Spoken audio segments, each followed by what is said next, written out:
एक शूद्र समुदाय में पैदा हुए शहीद आजम भगत सिंह सामाजिक समता के पैरोकार भी थे।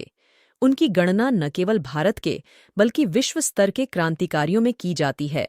ज्योदार्नो ब्रूनो, जोन ऑफ आर्क, सुकरात जैसे विश्व स्तर के शहादत में उनका नाम शुमार है। महज 23 की उम्र में हंसते हंसते सूली पर चढ़ जाना कुर्बानी की सर्वोच्च अवस्था है। समाजवाद, क्रांति, भारत की आज़ादी, मजदूर आंदोलन, धर्म, ईश्वर आदि विषयों पर कम उम्र में ही उनका चिंतन व विचार सर्वोच्च कुर्बानी पर मानो सोने पर सुहागा लगता है। वे सिख थे, लेकिन उनका लेख अछूत समस्या वर्ण व्यवस्था के खिलाफ क्रांतिकारी विचारों का प्रमाण है। यह तब लिखा गया था जब 25 दिसंबर 1927 को बाबा साहब मनुस्मृति का दहन कर पृथक निर्वाचन की मांग उठा चुके थे। वहीं जातिगत पाखंड का पर्दाफाश करने वाली मदर इंडिया नामक किताब से 1927 में लेखिका कैथरीन मेयो ने भूचाल पैदा कर दिया था। पशुओं से भी गया बीता समझोगे क्या?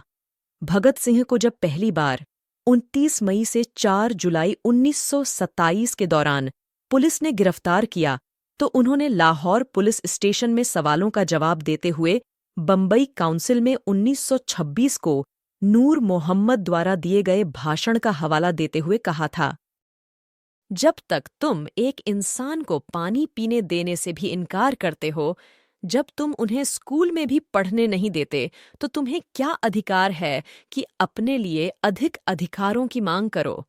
जब तुम एक इंसान को समान अधिकार देने से भी इनकार करते हो, तो तुम अधिक राजनीतिक अधिकार मांगने के कैसे अधिकारी बन गए? जब तुम उन्हें इस तरह पशुओं से भी गया बीता समझोगे, तो वह जरूर ही दूसरे धर्मों में शामिल हो जाएंगे, जिनमें उन्हें अधिक अधिकार मिलेंगे, जहां उनसे इंसानों जैसा व्यवहार किया जाएगा। फिर यह कहना कि देखो जी, ईसाई और मुसलमान हिंदू कौम को नुकसान पहुंचा रहे हैं, व्यर्थ होगा। अछूतों के लिए पृथक निर्वाचन का समर्थन। आज जब झूठ के चादर में लपेटकर विकास का दिखावा किया जा रहा है, ऐसे में भगत सिंह का कहा ध्यान में लेना होगा। लोगों को मानो आवश्यक कार्यों के प्रति घृणा पैदा हो गई। हमने जुलाहे को भी दुत्कारा। आज कपड़ा बुनने वाले भी अछूत समझे जाते हैं, कहार को भी अछूत समझा जाता है। यह गड़बड़ी विकास की प्रक्रिया में रुकावटें पैदा करती है। सामाजिक न्याय के बिना विकास का रास्ता आसान नहीं। भगत सिंह ने अछूतों के लिए पृथक निर्वाचन की मांग का समर्थन किया था। 23 मार्च 1931 को भगत सिंह अपने साथियों के साथ फांसी पर चढ़ा दिए गए। यदि वे जीवित रहते तो 1932 में पूना पैक्ट में वे अंबेडकर का समर्थन करते। भगत सिंह ने लिखा है, अछूतों को उनके अलग अधिकार उन्हें दे दो। कौंसिलों और असेंबलियों का कर्तव्य है कि वे स्कूल, कॉलेज, कुएं तथा सड़क के उपयोग की पूरी स्वतंत्रता उन्हें दिलाए। जुबानी तौर पर नहीं, वरन साथ ले जाकर उन्हें कुओं पर चढ़ाए। उनके बच्चों को स्कूलों में प्रवेश दिलाएं। उनके अपने जनप्रतिनिधि हों, वे अपने लिए अधिक अधिकार मांगे। सामाजिक समता की स्थापना के लिए अछूतों को चुनौती देते हुए भगत सिंह कहते हैं कि अछूत कहलाने वाले असली जनसेवकों तथा भाइयों, उठो, अपना इतिहास देखो। गुरु गोविंद सिंह की फौज के असली शक्ति तुम ही थे। शिवाजी तुम्हारे भरोसे पर ही सब कुछ कर सकें, जिस कारण उनका नाम आज भी जिंदा है। तुम्हारी कुर्बानियां स्वर्णाक्षरों में लिखी हुई हैं। तुम पर इतना जुल्म हो रहा है, असल में स्वयं कोशिशें किए बिना कुछ भी न मिल सकेगा। तुम असली सर्वहारा हो, संगठनबद्ध हो जाओ, सामाजिक आंदोलन से क्रांति पैदा कर दो तथा राजनीतिक और आर्थिक क्रांति के लिए कमर कस लो। सवाल का मकसद है दुष्प्रचार। सोशल मीडिया पर अक्सर सवाल पूछा जाता है कि अंबेडकर वकील थे तो भगत सिंह का केस क्यों नहीं लड़ा? ये सवाल व्यंग, नफरत या आक्रोश अथवा जिज्ञासावश में पूछा जा सकता है। सवाल प्रथम दृष्टया उचित लगता है, परंतु अक्सर इसका मकसद दुष्प्रचार होता है। इसका सटीक जवाब जानने से पहले हमें हालातों को जानना होगा। 23 मार्च 1931 को भगत सिंह को फांसी दी गई थी। यह वह दौर था जब शूद्र अतिशूद्र या यूं कहे कि अंबेडकर जब स्कूल जाते थे तो उन्हें स्कूल के बाहर दरवाजे के पास बैठकर पढ़ाई करनी पड़ती थी। चूंकि भगत सिंह सिख थे तो उन्हें यह दर्द झेलना नहीं पड़ा।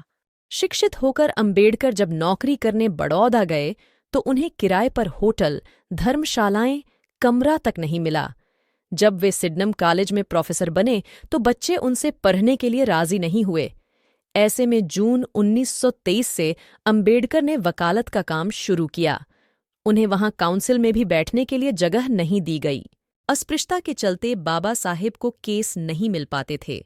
एक गैर ब्राह्मण अपना केस हार जाने के बाद अंबेडकर के पास आए तो उनके केस की जीत ने उन्हें ख्याति दी।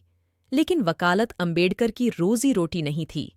जातिवाद के कारण केस नहीं मिलने पर उन्होंने बाटली बॉयज अकाउंटेंसी में लेक्चरर का काम शुरू कर दिया। यह वह दौर था जहां किसी अछूत के छूने भर से हिंदुओं का धर्म भ्रष्ट हो जाता था।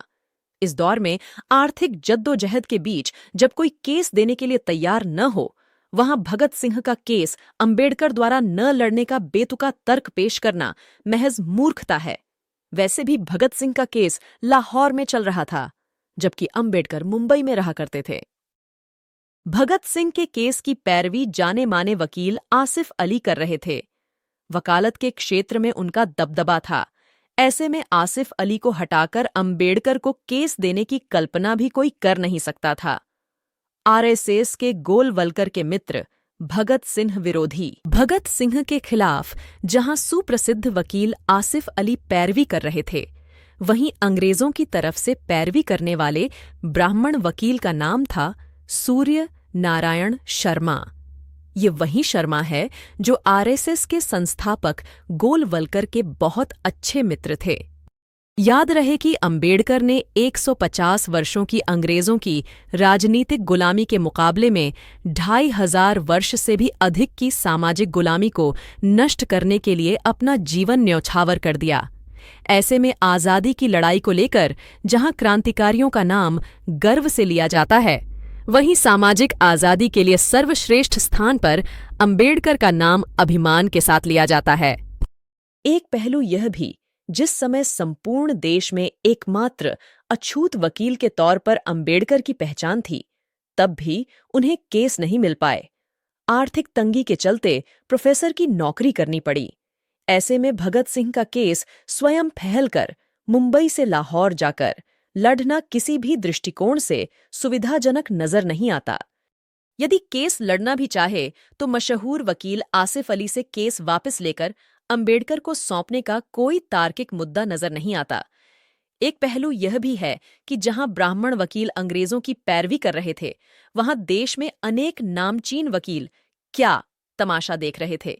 जबकि वर्ष 2013 में पाकिस्तान के वकील इम्तियाज कुरैशी ने भगत सिंह की केस को दोबारा खुलवाया। इसकी पैरवी अब्दुल रशीद ने की।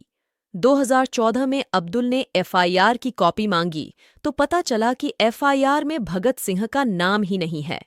उन्हें केवल रजिस्टर के आधार पर फांसी दे दी गई और अंत में अंबेडकर की निष्ठा व कार्य को लेकर समय समय पर मनुवादियों द्वारा सवाल उठाया जाना एक आम बात है। लेकिन हमें उतनी ही सजगता से सभी तरह के आक्षेप व आरोपों का प्रत्युत्तर देते आना चाहिए। इसके लिए लगातार उन सवालों का पीछा करते हुए उसकी गहराई में जाने का विवेक निर्माण किया जाना चाहिए। सवाल भले ही बचकाने हों, लेकिन उसे पूछने वाले व्यक्ति का मकसद यदि अंबेडकर के चरित्र हनन का हो तो हमें चुप रहकर सवालों से मुंह मोड़ लेना ठीक नहीं। अंबेडकर के लिए अंग्रेजों की 150 वर्ष की गुलामी से कहीं अधिक जरूरी मुद्दा था 2500 वर्ष की सामाजिक व वर्ण व्यवस्था से उपजी जातीयवादी गुलामी को समाप्त करना। अत्यंत जरूरी लड़ाई उन्होंने लड़ी। अब हम क्यों चुप रहे? सोचिए। दोस्तों, अगर आपको वीडियो अच्छी लगी तो हमारे चैनल को सब्सक्राइब जरूर करें और कमेंट करें।